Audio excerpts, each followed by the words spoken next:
Principal यागा तो काफी देर बाद आने वाले हैं। दरअसल उन्हें जो टाइम बताया गया था वो गलत था, क्योंकि मैंने एजीजी को धमकाया था। उस दिन के लिए आपका शुक्रिया। कौन से दिन की बात कर रहे हो? इतने भोले क्यों बन रहे हैं बाबा जी? आजकल के नौजवान, इन्हें इज्जत से बात करनी नहीं आती। इतनी इज्जत तो मैं अपने दादाजी को भी नहीं देता। आजकल के बूढ़े लोग खुद को बड़ा तोप समझते हैं, मुझे बड़ा गुस्सा आता है।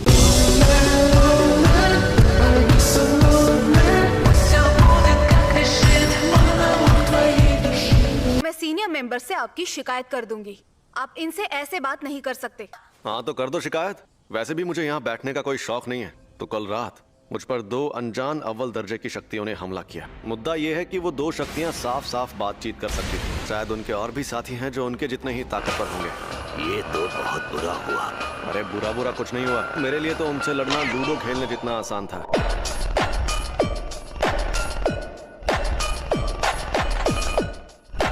अब तो हमें सुकुना का वेसल भी मिल गया है। पिछले कुछ सालों में हमारे ऐसे कई स्टूडेंट्स भी हैं जो काफी ताकतवर बन गए हैं। हकारी, ओकोत्सु और आपका तोदो। अब जो शक्तियां सामने आएंगी हम उनकी ताकत का अंदाजा नहीं लगा पाएंगे। अब क्या कहना चाहते हैं? आप समझे नहीं? वो तूफान अब इतना ताकतवर बन गया है कि उसे और नहीं रोक पाएंगे। अब आप अपनी हाथ पार कर रहे हैं गोजो। ओह, मैं तो डर गया।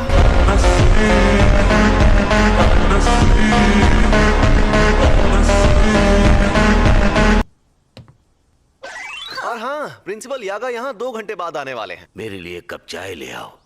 Yes sir. अगर जल्दी भागकर जाऊं तो उनके साथ सेल्फी ले सकती हूँ। Thank you so much. You are welcome. ये फोटो मेरे लिए।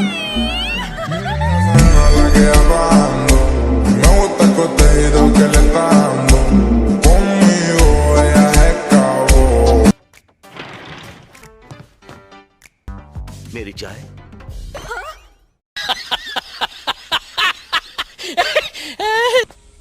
फर्स्ट ईयर वाले कहाँ गए? उन्हें कुछ होगा तो नहीं? वो लोग दूध पीते बच्चे नहीं हैं। मेरा मतलब है कि आज ही के दिन क्योटो के प्रिंसिपल यहाँ आएंगे। मीटिंग में स्टूडेंट्स का आना वैसे जरूरी नहीं है। तुम्हारा मतलब माई भी साथ आएगी? ऐसा हो सकता है। वैसे भी क्योटो के वो बूढ़े सर सबके सामने कोई तमाशा नहीं करना चाहेंगे। एक प्रिंसिपल को अपनी इज्जत की फिक्र होती है, लेकिन स्टूडेंट्स को ये फिक्र नहीं होती। ये लोग यहाँ और वेंडिंग मशीन नहीं लगा सकते? इन्हें संभालने के लिए बहुत सारे वर्कर्स चाहिए। जेनिन सीनिया। ये भी जेनिन है। आप यहाँ क्या कर रही हैं? मुझे सरनेम से मत बुलाओ फुशिगुरो। तो कुछ और थर्ड ईयर वालों की जगह इनसे कंपटीशन करवाओगे? वो यूजी आधा शापित शैतान था। वेसल तो बस बोलने की बात है। अब वो मर गया है तो तुम्हें अच्छा लग रहा होगा, क्यों? मैं बस यहाँ देखने आया हूँ कि योकुत्सु की जगह लेने लायक है या नहीं। तुम ही फुशिगुरो हो ना? और तुम्हें कैसी लड़कियाँ पसंद हैं?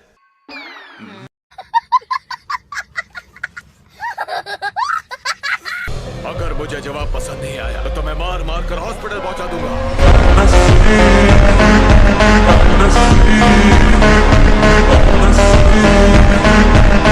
मैं जिस इंसान को जानता तक नहीं, मैं उससे अपनी पसंद की लड़की के बारे में क्यों बात करूं? Kyoto third year Todo Aoi. अगर मैं अपने आखिरी एक्सचेंज इवेंट में जरा भी बोर हुआ तो मेरा दिमाग बहुत खराब हो जाएगा। मैं तुम पर रहम खाकर अभी सिर्फ अधमरा करके छोड़ दूंगा। बेहतर होगा लड़ाई ना करो। नोबारा के पास हथियार नहीं है। अगर लड़की का दिल बड़ा है तो बाकी चीजें कोई मायने नहीं रखती है। तुम बोरिंग हो फुशिगुरो।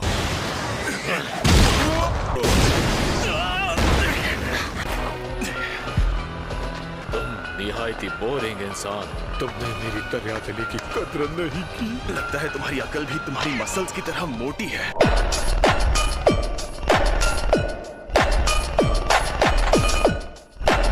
जो 1 साल पहले गेटो नाम के जादूगर के टेरर अटैक से लड़ा था। तोदो, ये वही तोदो है जिसने अकेले 5 पहले दर्जे की और 1 अव्वल दर्जे की शक्ति को खत्म किया था। सुना है तुम शापित तकनीक इस्तेमाल नहीं करते। अव्वल दर्जे की शक्तियों पर करता हूँ। यानी पहले दर्जे की शक्तियों तक नहीं करता? तो चलो आ जाओ।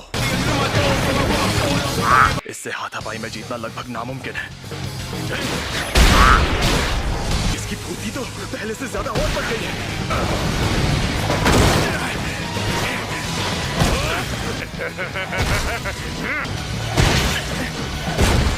ये इंसान है या सांड?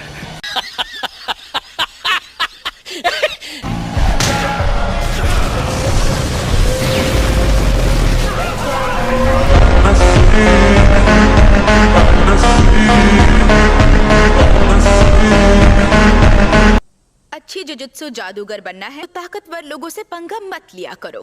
ये मेरे काम से आई थी, लेकिन तुम यहाँ क्या कर रही हो? तुम इतनी बेकार हो, पता ही नहीं चला तुम कब आई। वैसे हम दोनों एक जितने ही बेकार हैं।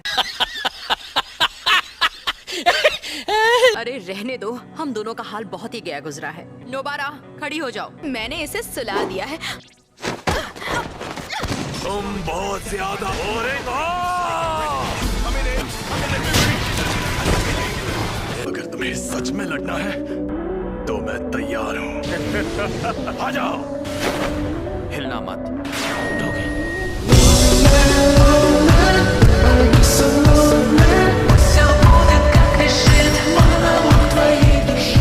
ये तुम दोनों क्या कर रहे हो? बोनीटो फ्लेक्स।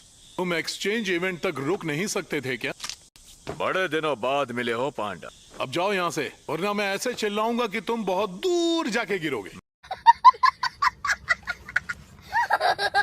तुम्हारे आने से अब लगता है मैं बहुत ज्यादा बोर नहीं होने वाला हूँ। कंपटीशन में जरूर आना। मेरी जैकेट तो यहाँ है, तुम यहाँ पर मजे कर रही हो। तुम्हें क्या पता, मैं इसे मारने ही वाली थी। मुझे टोक्यो में जरूरी काम भी करने हैं। मुझे मिस तकादा से हाथ मिलाने जाना है। मैंने अपने एक भरोसेमंद दोस्त को बुलाया है, केंटो नानामी, एक एक्स ऑफिस वर्कर जो अब जुजुत्सु जादूगर है। कई जादूगर अपनी आंखें छिपाने के लिए चश्मा या पट्टी पहनते हैं। बहुत सारे जुजुत्सु जादूगर थोड़े अजीब होते हैं। ये एक कंपनी में काम करता था ना, इसलिए ये बंदा उतना भी अजीब नहीं है। इतनी तारीफ करने की जरूरत नहीं थी। आप शुरुआत से ही एक जुजुत्सु जादूगर क्यों नहीं बन गए? मैंने जुजुत्सु हाई में पढ़ाई की और मुझे एक बात पता चली कि जुजुत्सु के जादूगर बेकार होते हैं। क्या? फिर उसके बाद मैं एक कंपनी में काम करने लगा और मुझे एक बात पता चली, सारी कंपनीज भी बेकार होती है। एक और बात, मुझे इस पर और इसकी ताकत पर पूरा यकीन है, लेकिन मैं इसकी इज्जत नहीं करता।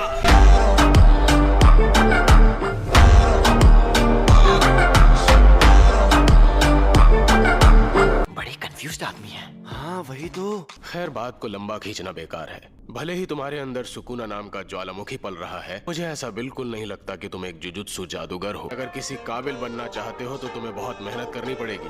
अगर आप ये एडवाइस नहीं देते फिर भी मैं मेहनत करता। जाओ, जाकर ये बात हमारे सीनियर से कहो, क्योंकि मुझे इस बात से कोई फर्क नहीं पड़ता।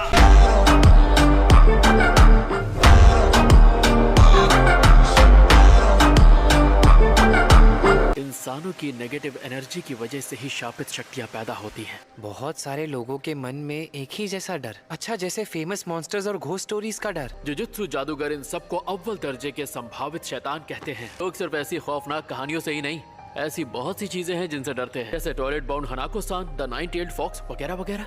इससे पता चलता है कि वो लोग इसके आगे सोच ही नहीं सकते। इंसान हमेशा से डरते आए हैं। तो फिर तुम किस तरह की शापित शक्ति हो माहितो?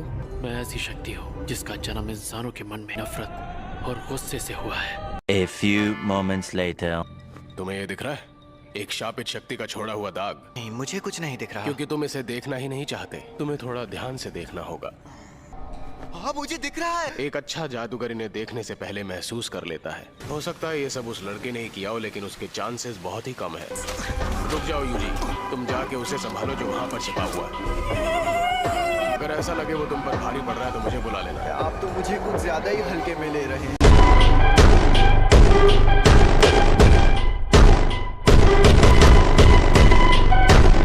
आप मुझे बच्चा समझने के बजाय कमजोर समझते तो ज्यादा बेहतर होता। मुझे जान दांव पर लगाकर तुम्हारी हिफाजत करनी होगी। तुमने कई बार करीब से मौत का सामना किया है, लेकिन इसका मतलब ये नहीं कि तुम बड़े हो गए हो। मैं मन में उनके शरीर पर एक लाइन बनाकर इस रेशियो वाली जगह पर हमला करता हूँ। दरअसल मैं अपनी शापित तकनीक की मदद से दुश्मन में जबरदस्ती एक कमजोर जगह बना देता हूँ। अगर उनमें ज्यादा शापित शक्ति ना हो, बिना धार वाली तलवार से भी उनके टुकड़े कर देता हूँ। इसी वजह से मैं अपने से ज्यादा ताकतवर शक्तियों को भी भारी नुकसान पहुँचा सकता हूँ। तुम सब सुन रहे हो ना यूजी? आप मुझसे बात कर रहे थे।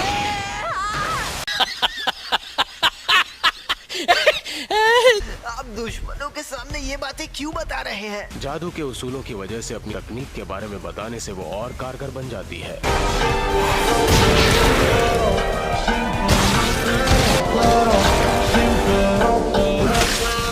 मैं बस यही कहना चाहता था।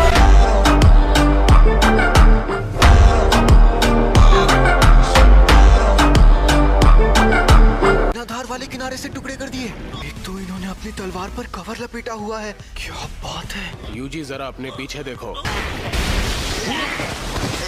नजर हटी तो दुर्घटना घटी, समझे? अरे आप ही तो मेरा ध्यान भटका रहे हैं। तुम्हारी शापित शक्ति थोड़ी धीमी रफ्तार से बाहर आती है। तुम अब भी जल्दी शापित शक्ति पैदा नहीं कर पाते। जब तुम वार करते हो उसके 1 सेकंड बाद तुम्हारी शापित शक्ति का वार होता है। तुम्हारी फिजिकल पावर अच्छी है लेकिन शापित शक्ति में वो बात नहीं। तुम्हारी शक्ति का वार सबसे अलग और अजीब होता है। आमतौर पर ऐसा तो कोई जानबूझकर भी नहीं कर पाता। ये खूबी तुम्हारे बहुत काम आने वाली। तुम्हारा किया हर बार 2 बार चोट पहुंचाता है।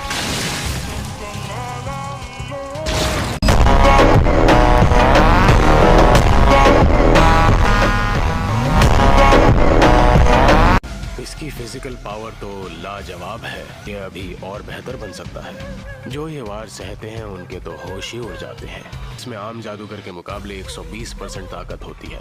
अब मैं समझा गोजो ने इसे मेरे साथ क्यों भेजा है। रुक जाओ यूजी, उसे खत्म मत करना।